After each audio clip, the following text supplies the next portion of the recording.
Okay, this setting here is called Personal Hotspot, and what it does is it allows your iPad, if it's a 3G enabled iPad, or your iPhone, to act as sort of like a modem does in your house and share out a connection to other devices.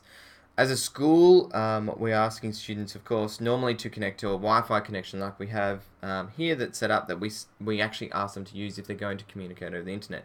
The reason for that is because we can monitor it and have it accessible and all of those other things in between that allows us to protect your son or daughter's internet traffic and all those sorts of things.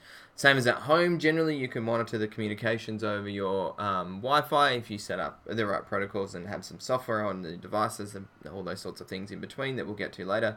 But in general, hotspot actually is a great thing as long as it's understood in the way that it's used. For a school, we ask students not to actually use hotspots because what it does is it actually makes them, well, allows them to connect to their phones and then use that internet connection, which we can't monitor or safeguard for their internet browsing, and it sort of becomes an issue for us where we've agreed to provide this Wi-Fi and they're not using it.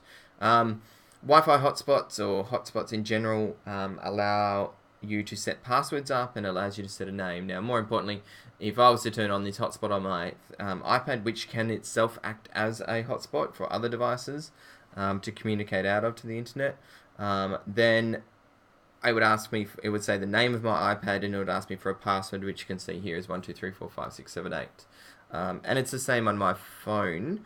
It would have a hotspot option, and then I would be able to see it just like a normal Wi-Fi connection up here. And then people would be able to connect through to it if I gave them the password.